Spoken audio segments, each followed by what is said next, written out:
시간 질문에 응답하며 우리의 신앙을 함께 고백하도록 하겠습니다. 우리는 무엇을 믿습니까? 나는 전능하신 아버지 하나님 존재의 창조주를 믿습니다. 우리는 또 무엇을 믿습니까? 그의 유일하신 아들 우리 주 예수 그리스도를 믿습니다. 그는 성령으로 잉태되어 성령과 마리아에게서 나시고 본디오 빌라도에게 고난날마다 십자가에 못 박혀 죽으시고 장사된 지 사흘 만에 죽은 자 가운데서 다시 살아나셨으며 하늘에 오르시어 전능하신 아버지 하나님 영원한 계시다가 거기로부터 살아있는 자와 죽은 자를 심판하러 오시리라.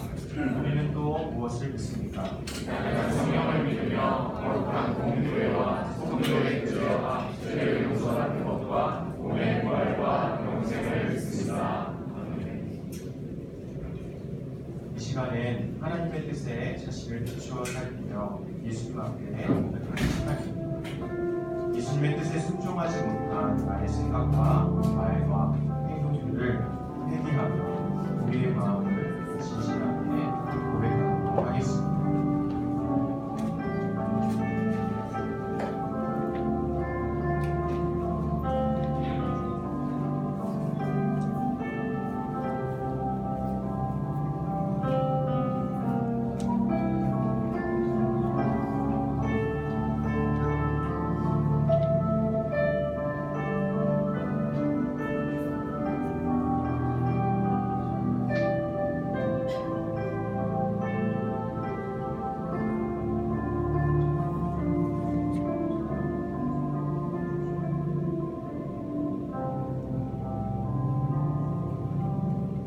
이제 그리스도 예수 안에 있는 자에게는 결코 정죄함이 없나니 이는 그리스도 예수 안에 있는 생명의 성령의 법이 죄와 사망의 법에서 너를 해방하였습니다. 예수 그리스도 안에서 우리의 허물을 용서하시는 하나님의 은혜에 감사하며 함께 기쁨으로 찬양드리도록 하겠습니다.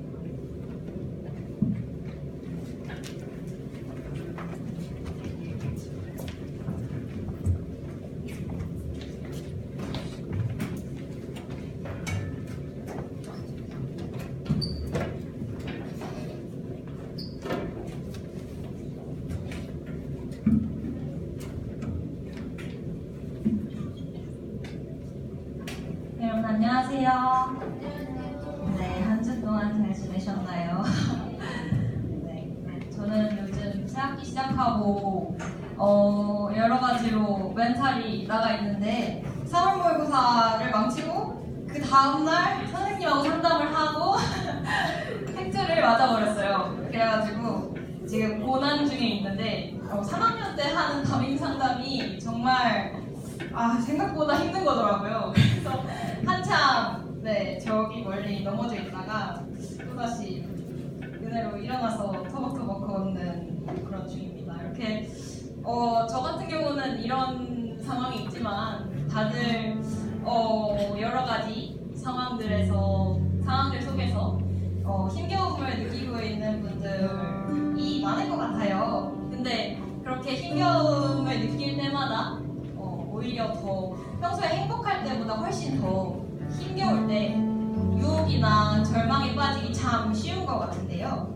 그럴 때 내가 내 자신을 정죄하고 또 내가 유혹에 빠지는 그 어떠한 그것을 끊는 것에 집중을 하게 되는 것 같은데 그렇게 끊는 것에 집중할수록 오히려 그것에 묶이게 되는 것 같아요. 그래서 그것을 끊는 것에 집중하는 것이 아니라 내 마음을 하나님으로 채우는 것에 집중해야 하지 않을까 그런 것을 느끼고 있습니다. 처음에 부를 찬양은 나의 한숨을 바꾸셨네라는 찬양인데요.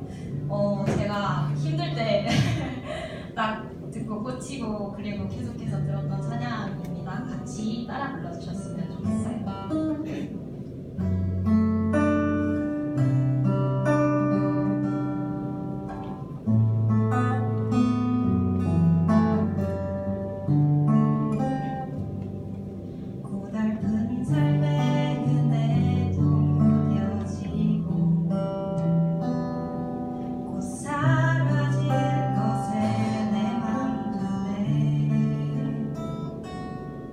헛되고 헛된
기도합시다. 하나님, 우리가 예수 열방의 소망이라고 우리 주님 고백했습니다. 하나님만 우리의 소망이라고 고백했습니다.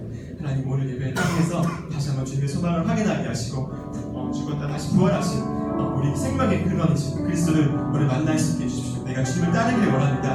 나의 주님 되어주십시오. 소망 되어주십시오라고 기도하면서 나갑시다. 기도하겠습니다.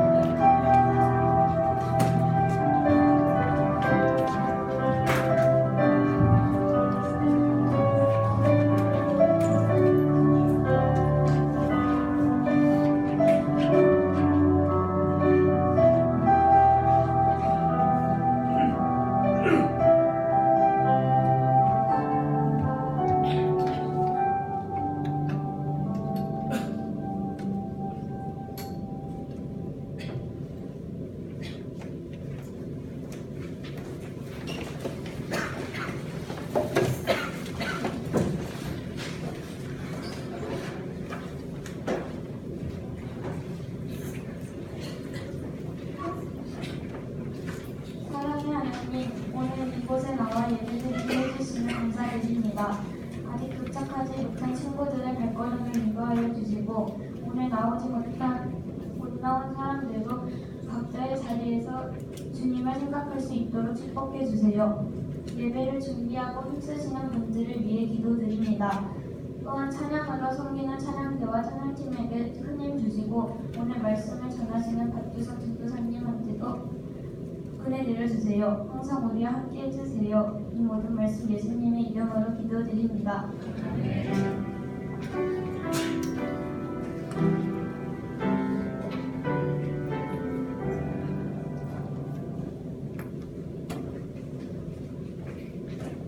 김예인 학생이 우리를 대표하여 성경 말씀을 읽어주십니다.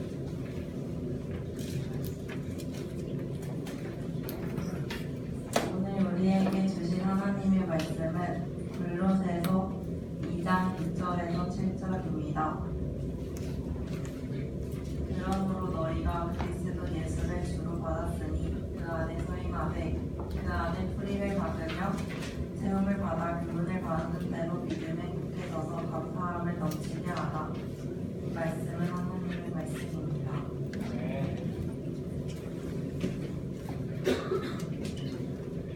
찬양대의 찬양의 중에 박주전사님께서 믿음의 뿌리를 내자라는 제목으로 말씀을 전해주시도록 하겠습니다.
같이 기도하고 하나님의 말씀을 결정하겠습니다.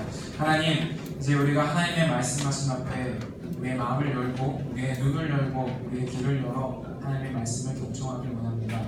우리에게 말씀하신 주님의 그 말씀을 따라 한 주 동안 또 살아가는 새 힘을 우리에게 주시고, 주님의 뜻 가운데 우리의 잘못된 것이 있다면 돌이키고 다시 주님의 잘 따르는 믿음의 그리스도인들 되게 하여 주십시오. 예수님의 이름으로 기도드립니다. 네. 우리 함께 친구들과 선생님들과 함께 샬롬으로 인사합시다. 샬롬. 샬롬. 눈도 한 번씩 치고 인사하네. 샬롬. 샬롬. 함께 중요합니다. 오늘 여러분과 함께 믿음의 뿌리를 내리자라는 제목으로 하나님의 마음과 하나님의 뜻을 함께 나누겠습니다. 여러분, 그 월드 클래스의 기량을 보여주는 스포츠 선수들이 있습니다. 축구에서 누가 있을까요? 우리 형의 호날두, 메시 이런 선수들이 있죠. 농구에서 또 누가 있을까요? 스테판 커리 같은 선수들이 정상급 선수들이죠. 근데 여러분, 제가 한번 물어볼게요. 이런 선수들이 원래 태어날 때부터 이렇게 지금 같은 실력을 가지고 그냥 뚝 태어났을까요? 그렇지 않겠죠. 이 사람들도 물론 이렇게 소질은 있었는데 원래부터 이렇게 잘한 건 아닙니다.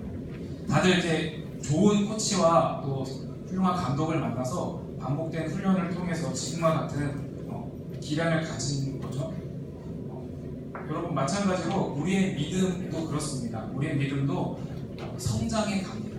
우리의 믿음도 한 번에 완성되는 게 아니라 성장해 간다는 거예요. 저희 조카가 이제 만 3살이 됐어요. 제가 처음 조카를 봤을 때 정말 제 팔뚝보다 작았거든요. 근데 얘가 언제 걸을까 할까 한 돌쯤 지나니까 이제 걷더라고요. 근데 얘가 언제쯤 말할까 하니까 지금 벌써 이제 말을 해요. 이렇게 문장과 문장을 이어서 얘기를 하더라고요.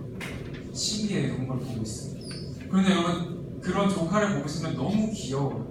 사랑스러워요. 그런데 그 조카가 너무 귀엽고 사랑스러운데 그 상태로 멈춰버린다면 여러분, 이거는 축복인가요? 재앙인가요?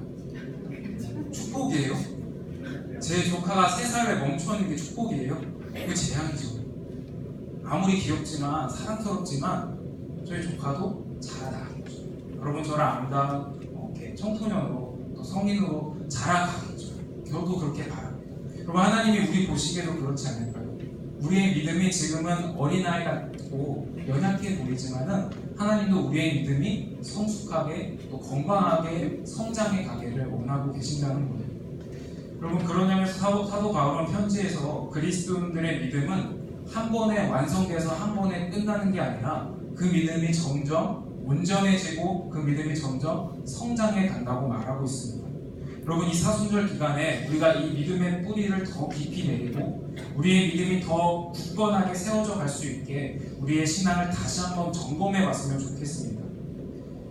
여러분, 그런 점에서 우리가 믿음의 뿌리를 깊이 내릴 수 있는 방법을 말씀 가운데 함께 찾아볼 텐데요. 오늘 말씀은 누가복음 5장에 나오는 첫 번째 장면을 우리가 한번 주목했으면 좋겠어요. 이 누가복음 5장에 등장하는 이야기를 보면요, 예수님께서 어부였던 제자들 베드로, 안드레, 야고보, 요한 이들을 부르시는 장면이 누가복음 5장의 처음 장면으로 나타납니다. 여러분, 우리가 왜 이 말씀을 주목해야 되냐면은 이 말씀 가운데 하나님께서 우리에게 믿음의 본질이 무엇인지, 예수님을 믿는다고 하는데 그러면 예수님을 잘 믿는 게 뭘까 했을 때 이 누가복음 5장에서 우리에게 말씀하고 계신다는 거예요. 첫 번째, 여러분, 믿음은 느낌대로 따라 살아가는 게 아니라 말씀을 따라 살아가는 겁니다. 뭐라고요? 믿음은 느낌대로 사는 게 아니라 말씀을 따라 살아가는 겁니다. 여러분, 상식과 믿음의 차이를 여러분 구분할 수 있나요? 우리는 믿음에 대한 이야기를 성경 곳곳에서 만납니다. 창세기를 시작할 때부터 신약성경 요한계시록 끝날 때까지 성경은 하나님의 구원과 또 우리의 믿음에 대해서 계속해서 이야기합니다. 근데 여러분, 그때마다 믿음은요, 상식을 버리는 것이 아니라 오히려 상식을 뛰어넘는 하나님의 약속을 붙잡는 겁니다. 상식을 뛰어넘는 하나님의 말씀을 붙잡는 것이 믿음으로 항상 등장하고 있습니다. 그럼 상식은 뭘까요? 내 눈앞에 지금 보이는 것, 손에 잡히는 것, 내가 경험해 본 것들, 나에게 익숙한 것이 상식이죠. 편한 길입니다. 반면에 믿음은 때로 보이지가 않습니다. 믿음의 길은 불확실해 보입니다. 믿음의 길은 아직 가보지 않은 길이기 때문입니다. 여러분, 예수님도 그래서 이런 말씀하시죠. 우리를 살리는 곳으로 안내하는 문은 좁고 길도 좁아서 사람들이 그 길을 찾지를 않는다라고 말씀하세요. 좁은 문, 좁은 길에 대해서 이야기하시죠. 여러분, 그래서 믿음의 길은 우리의 영의 눈으로 바라보지 않으면 믿음의 길을 발견할 수가 없습니다. 왜 그럴까요? 세상은 뒤집혀 있기 때문입니다. 여러분, 집에서 이렇게 아주 추운, 지금 좀 덜 춥죠? 많이 추운 날 집에서 이제 바깥을 바라보면서, 집은 따뜻하잖아요. 근데 바깥은 어때요? 여전히 겨울 날씨 추워요. 바깥에 있는 사람들을 보면서 아, 춥겠다 이런 생각을 하죠. 그런데 밖에 있는 사람들이 집에 있는 우리를 보면서 무슨 생각을 할까요? 아, 쟤는 춥겠다 그럴까요? 아니죠. 따뜻하겠다라고 말해요. 우리는 서로를 바라보면서 어떤 사람은 집에서 밖에 있는 사람들을 볼 때 저 사람들 춥겠다 하고, 밖에 있는 사람들이 집에 있는 사람들을 보면서 저 사람들은 따뜻하겠다, 서로를 다르게 생각합니다. 여러분, 세상은 이것이 뒤집어져 있습니다. 무엇이 성공이고 무엇이 실패인지 뒤집어져 있습니다. 무엇이 영광스러운 것인지, 무엇이 부끄러운 것인지, 또 무엇이 진짜 지혜로운 것인지, 무엇이 어리석은 것인지 뒤집어져 있습니다. 그러면 이걸 제대로 보기 위해서는 우리는 말씀을 비추어 봐야 됩니다. 이 말씀을 비추어 보지 않으면 하나님의 기준을 알 수가 없습니다. 여러분, 하나님의 명령을 따라 방주를 만들었던 창세기의 그 노아의 모습은 그 당시 사람들의 상식적인 생각으로 볼 때는 무가치한 일이죠. 쓸데없는 일을 하고 있는 것처럼 보이죠. 시간 낭비하고 있죠. 돈 낭비하고 있죠. 자기 힘을 낭비하고 있죠. 바보 같아 보이는 거예요. 그런데 여러분, 노아 시대 때 하나님이 보시기에 가장 지혜로운 사람은 누구였을까요? 그렇게 노아를 평가하던 사람이었을까요? 아니죠. 하나님 보시기에 가장 지혜로운 사람은 노아였겠죠. 여러분, 베드로의 그 배에 찾아오신 예수님은 베드로를 바라보시죠. 그런데 베드로와 그 베드로의 같은 어부로 일을 했던 동료들은 큰 실망 가운데 빠져 있습니다. 큰 실패를 경험했기 때문입니다. 누가복음 5장 5절은 이렇게 말해요. 베드로가, 선생님, 우리들이 밤이 새도록 수고하였으되 잡은 것이 없지만은 말씀에 의지하여 내가 그물을 내리리이다. 그리고 지금 베드로는 무슨 실패를 경험했어요? 밤이 새도록 자기의 시간을 들였어요. 수고했어요. 그물을 던지고 물고기를 낚으려고 했어요. 그런데 결과가 어때요? 결과도 엉망진창인 거예요. 아니, 이 중에 뭐 하나라도 내가 좀 덜 노력해서 결과를 얻든지, 시간을 좀 덜 들여서 결과를 얻든지, 시간도 노력도 별로 안 들였는데 결과가 좋든지 해야 되는 거 아니에요? 그죠? 그런데 지금 세 가지 다 안 되는 거예요. 밤새서 노력했는데 결과마저 엉망진창인 거예요. 그런 텅 빈 그물을 보면서 그물을 닦고 있는데 예수님이 찾아오십니다. 그런데 예수님은 그때 베드로에게 다시 말씀하세요. 깊은 곳에 가서 그물을 내려 고기를 잡으라 말씀하십니다. 다시 하라고 거예요. 밤새 그걸 했는데 그걸 다시 하라고 하세요. 베드로의 마음이 어땠을까요? 예수님, 저 그거 해봤는데, 저도 그거 알아요. 그렇게 해봤어요. 그런데 그렇게 해봤는데 안 되던데요. 베드로가 이런 마음이 없었을까요? 예수님의 말씀을 듣자마자 그래 그렇게 하겠다 결심했을까요? 그렇지 않아요. 우리 5장 5절 1번죠. 제가 밤새워 노력했지만은, 그렇게 했지만은 다시 말씀을 의지하여 그물을 던지겠습니다. 베드로도 고민이 있는 거예요. 여러분, 이게 솔직한 베드로의 마음이죠. 상식적으로 보면 그래요. 그런데 믿음은 뭐예요? 느낌을 따라 사는 게 아니라 말씀을 따라 살아가는 거죠. 말씀을 의지해서 또다시 가보는 거예요. 우리는 말씀을 따라가는 그곳에서 무엇을 경험할까요? 베드로와 베드로의 그 동료들이 경험한 하나님의 놀라운 계획을 경험합니다. 어떤 계획이었어요? 그물이 찢어질 만큼 많은 물고기를 다시 건져 올리는 것이죠. 여러분, 우리가 믿음의 뿌리가 깊이 뿌리내리기 위해서는 그 첫 발걸음은 주님의 말씀을 신뢰하고 한 걸음 한 걸음 더 가보는 거예요. 우리는 자주 내가 경험한 일에 하나님을 가두어 버립니다. 우리는 내가 알고 있는 것에 하나님을 재단합니다. 하나님을 내 상식에 맞추어 버립니다. 여러분, 그런 거는요, 내가 상식적으로 이해하고 경험한 일에 하나님을 맞춘 것은 내가 하나님보다 위에 있다는 아주 교만한 상태입니다. 내가 하나님보다 더 잘 안다, 내가 하나님보다 더 많이 알고 있다는 교만한 상태와 다르지 않죠. 그럼 우리 중 누군가 하나님을 내 수준으로 생각하는 이런 교만에 빠져 있다면 다시 주님의 말씀을 기억하고 신뢰해야 됩니다. 하나님은 크신 분이기 때문입니다. 여러분, 두 번째, 믿음은 자기 주장이 아니라 자기 부정입니다. 뭐라고요? 믿음은 자기 주장이 아니라 자기 부정입니다. 여러분, 예수님의 말씀을 의지해서 그물을 내렸던 베드로와 어부들은 놀라운 일을 경험합니다. 이 그물이 찢어질 만큼 엄청난 양의 물고기를 건져 올리게 되죠. 예수님의 말씀을 따라가서 그물을 던져보니까 밤새 노력해도 아무런 결과를 얻지 못했던 그 그물에 많은 물고기가 잡히기 시작하는 거예요. 여러분, 이때쯤 드는 이제 유혹이 뭘까요? 자기 주장의 유혹입니다. 내가 노력했으니까, 내가 그물을 던졌으니까, 내가 이만큼 헌신했으니까, 내가 이렇게 해달라고 기도했으니까 하나님이 나에게 이렇게 해주신 거지. 이 결과를 보면서 내가 이뤄낸 거라고 착각하고 이런 유혹에 너무나 자주 빠집니다. 그런데 여러분, 온전한 믿음은 자기를 주장하는 것이 아니라 오히려 자기를 부정해 갑니다. 물고기를 가득해 진 그 배를 바라보면서 베드로는 이거 내가 이만큼 노력해서 얻은 거야 하는 게 아니라 그 원인을 자기에서 찾는 게 아니라 예수님에게서 그 원인을 찾는 거예요. 그래서 그 일을 행하신 분이 예수님이라는 것을 알고 어떻게 하나요? 예수님 앞에 무릎을 꿇고 엎드립니다. 나는 죄인이다 하고 고백하죠.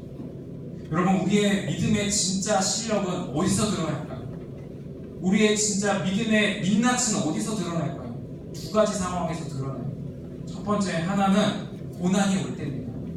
베드로가 밤새워서 노력해서 그물을 던졌지만 아무런 결과를 얻을 수 없었던 그 고난 가운데서, 실패 가운데서 우리의 믿음은 그 실력을 말해주고, 여러분, 우리는 앞서서 그런 상황 가운데 하나님의 말씀을 따라간다고 말했습니다. 그렇다면 다른 하나, 우리의 믿음의 그 민낯이 드러나는 순간이 언제일까요? 우리의 믿음이 온전한 믿음인지 아닌지 언제 드러날까요? 잘 될 때죠. 잘 될 때, 승승장구할 때, 내가 생각한 일이 막 술술 잘 풀려나갈 때, 상승세를 탈 때입니다. 여러분, 너무나 많은 그리스도인들이 처음에는 하나님께 감사와 찬양으로 시작합니다. 그런데 하나님이 주신 복으로 인해서 오히려 하나님을 찬양하는 것이 아니라 하나님보다 그 복을 쫓아갑니다. 하나님은 없어져 버립니다. 그런데 여러분, 왜 이런 일이 일어날까요? 왜 감사로 시작한, 찬양으로 시작한 그리스도인들이 하나님께 영광을 돌리지 않고 다른 길로 복을 따라, 재물을 따라, 욕심을 따라가게 됩니다. 그것은 사탄이 그걸 좋아하기 때문입니다. 사탄은요, 하나님께 영광 돌리는 것은 가장 싫어합니다. 하나님이 영광 받는 것은 가장 싫어합니다. 그러면은 누군가가 그 영광을 대신해야 됩니다. 사람이나 물건이나 아니면 다른 어떤 것에 그 영광을 돌리는 것을 사탄은 가장 기부합니다. 그래서 지금 내가 누리고 있는 것들이 내가 잘나서, 내가 노력해서, 내가 힘썼기 때문에 누릴 수 있다라고 쉽게 자기에게 영광을 돌립니다. 여러분, 그런데 이런 상황 가운데서 사도 야고보는 우리의 믿음의 자세가 어떠해야 되는지 분명히 이야기해 줍니다. 말씀을 같이 찾아볼 텐데, 야고보서 5장 13절을 같이 찾아보겠습니다. 신약 성경 좀 뒤쪽에 있습니다. 요한계시록과 가까이 붙어 있는데 야고보서 5장 13절을 같이 찾아보겠습니다.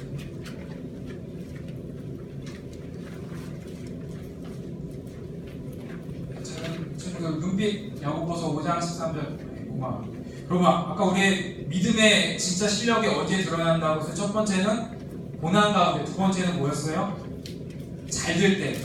그럼 이 상황 가운데서 야고보 사도는 우리에게 뭐라고 얘기하면 함께 볼게요. 함께 보겠습니다. 야고보서 5장 13절 함께 읽겠습니다. 시작.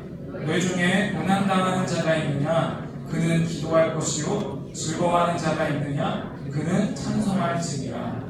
여러분, 기도할 때는요, 내가 겪는 그 문제보다 하나님이 더 크시다는 것을 발견하게 되는 거예요. 그래서 고난당하는 사람에게 야고보 사도는 기도해야 된다 권면하는 거예요. 반면에 지금 즐거워하는 사람들, 하나님이 주신 복에 즐거워하고 있는 사람들이 있죠. 그런데 그 사람들에게는 우리가 찬양하고 찬송해야 된다고 말합니다. 왜 이렇게 권면할까요? 우리가 찬양할 때 또 찬송할 때 우리의 영광을 받으셔야 되는 분이 누군지를 우리는 항상 기억하게 됩니다. 이 영광을 받아야 될 사람이 내가 아니라 하나님이시구라는 걸 기억하게 되는 거죠. 그래서 여러분, 베드로는 자신과 동료들에게 일어난 그 놀라운 일, 물고기가 가득 넘치게 된 그 기적과 같은 일을 경험하고 났을 때 오히려 주님 앞에 엎드립니다. 그 원인을 자기에서 찾는 게 아니라 이건 하나님께서, 예수께서 행하신 일이라는 것을 알고 주님 앞에 고백하고 엎드리죠. 여러분, 그래서 믿음은 자기를 주장하는 것이 아니라 항상 주님께서 행하셨음을 알고 하나님께 영광을 돌리고 나를 부정하는 겁니다. 하나님, 나는 아무것도 안 됩니다. 하나님께서 하신 것입니다. 이런 고백이 우리의 삶에 넘치기를 원합니다. 여러분, 세 번째, 믿음은 사명을 따라가는 겁니다. 뭐라고? 믿음은 뭐라고요? 사명을 따라가는 겁니다. 여러분, 주님의 부르심이라는 그릇이 있어요. 하나님은 부르심 그것 자체가 목적은 아니세요. 부르심 안에는, 부르심이라는 그릇 안에는 어떤 내용이 담길까요? 우리 각 사람에게 주시는 소명, 사명이 담겨 있습니다. 여러분, 우리 사명이라는 말을 들으면요, 이거는 뭔가 특별히 선택받은 몇 명의 사람들만 그런 사명을 가진 사람이라고 생각합니다. 그런데 여러분, 우리 모든 그리스도인들은 예수님의 부르심을 받은 사람일까요? 아닐까요? 우리는 그리스도인들인데 예수님의 부르심을 받은 사람이야? 아니에요? 예수님의 부르심을 받은 사람들이에요. 한 명도 예외 없이.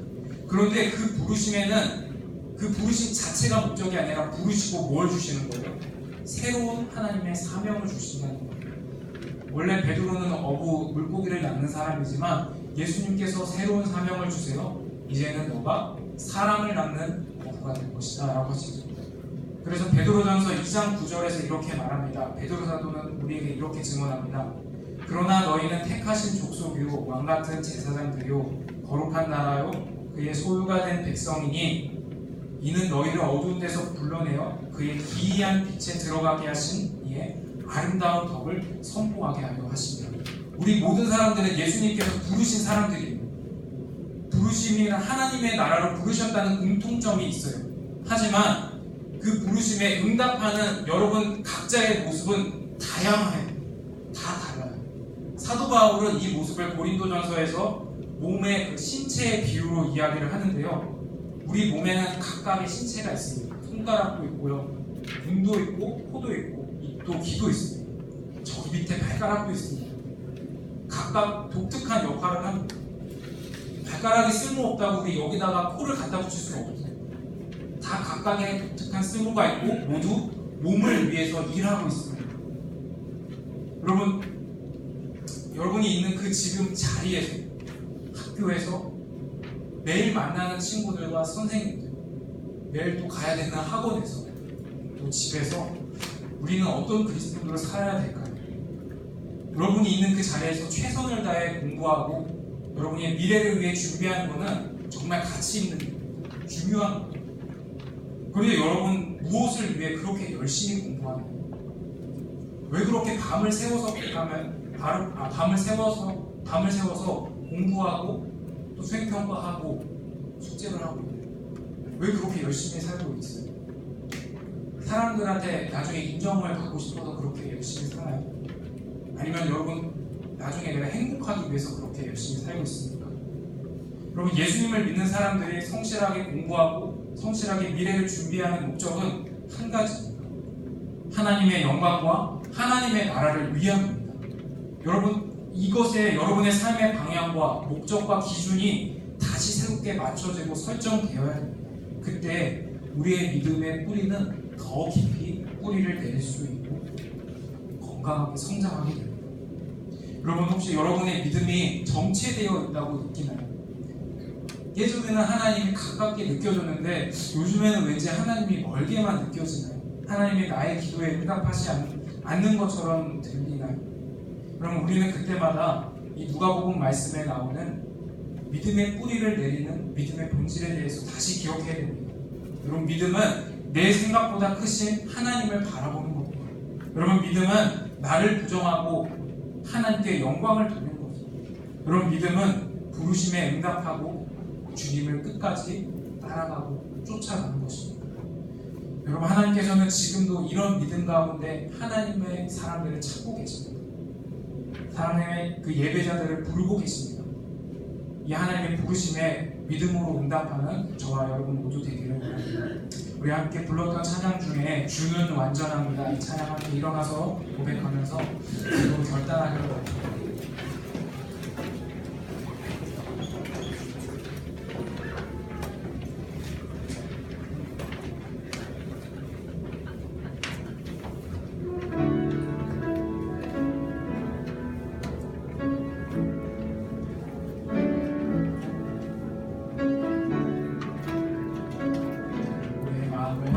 주님한테 고백하겠습니다.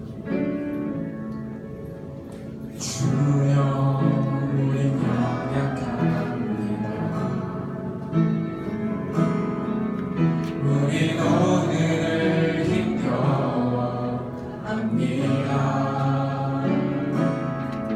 주 뜻 이루며 살기에 부족합니다.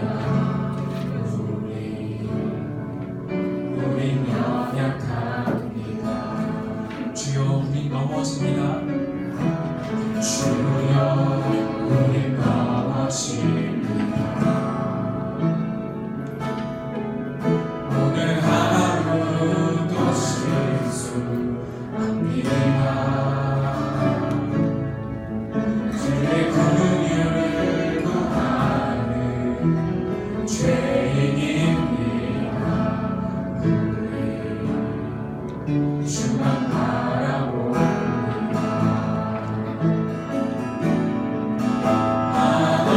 한없는 주님의 은혜 온 세상 위에 넘칩니다. 가릴 수 없는 주여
우리의 연약한 믿음 가운데 더 이상 멈춰 있을 수 없습니다.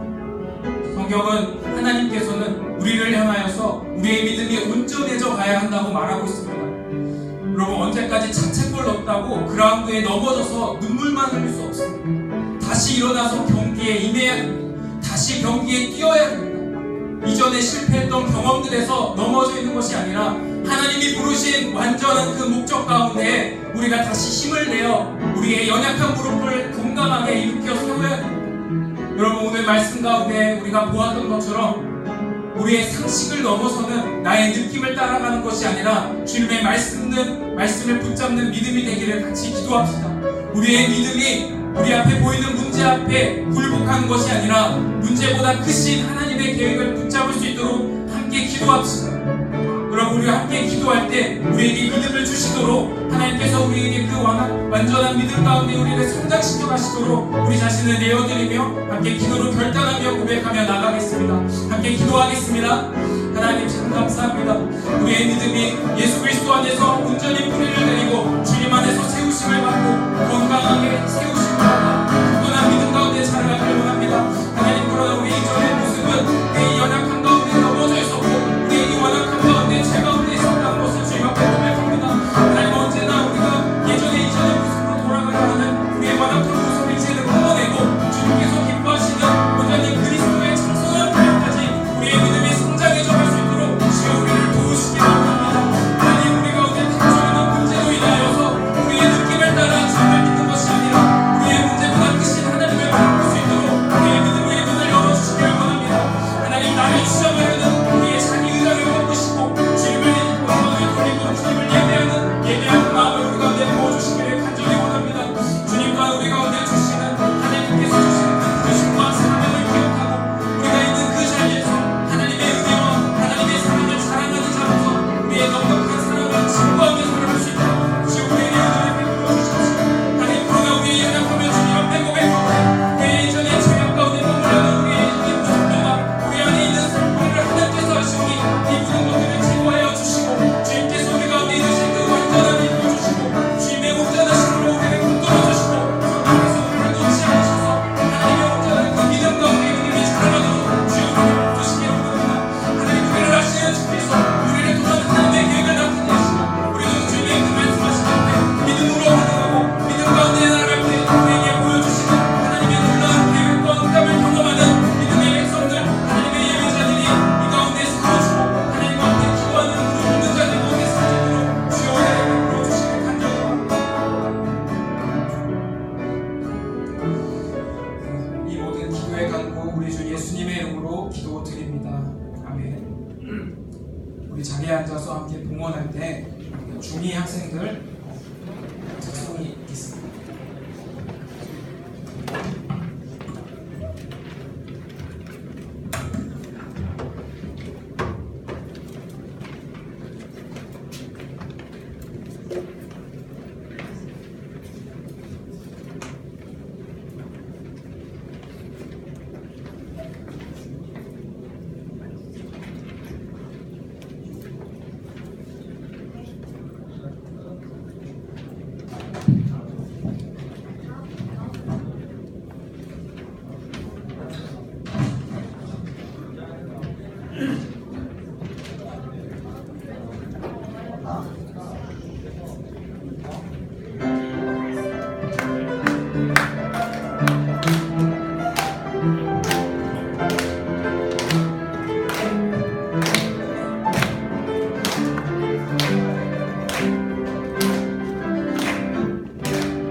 나는 널 위해 기도하며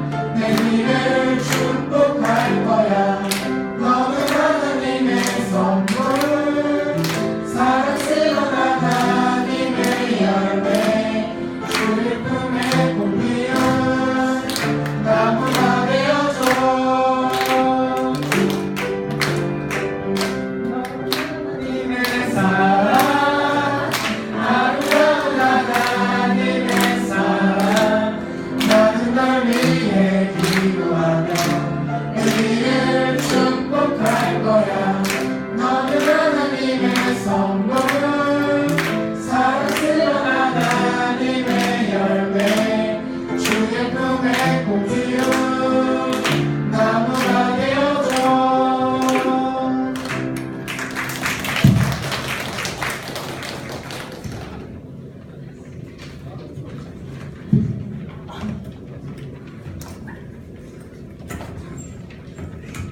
드려진 예물을 함께 기도하겠습니다.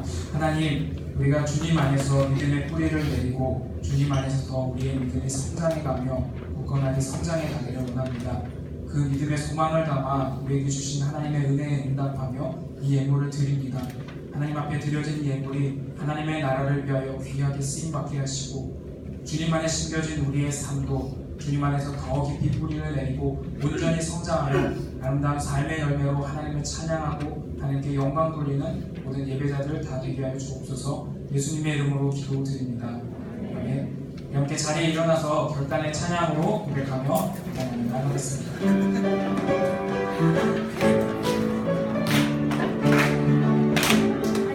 지금 우리가 주님 안에 하나가 되어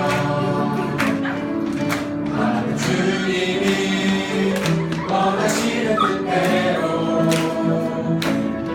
주님의 크신 영광 높이는 노래가 되어 온 세상을 아름답게 영의 사람들 앞에 손을 잡으며 지금 우리가 주님 안에 하나가 되어 바로 주님이 원하시는 뜻대로 주님의 크신 영광 높이는 노래가 되어 온 세상을 아름답게 하리라. 서로 바라보며 축복할까요? 우리 모두가 주를 노래하는 아름다운 소리로 하나가 되어 바로 이곳을 더욱 아름답게 하리라. 우리 모든 예배를 주님께서 가르쳐 주신 기도 마치겠습니다. 하늘에 계신 우리 아버지, 아버지의 이름을 거룩하게 하시며 아버지의 나라가 오게 하시며 아버지의 뜻이 하늘에서와 같이 땅에서도 이루어지게 하소서.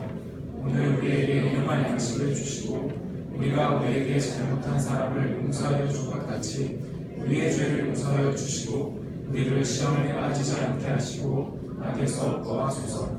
나라와 권능과 영광이 영원히 아버지의 것입니다.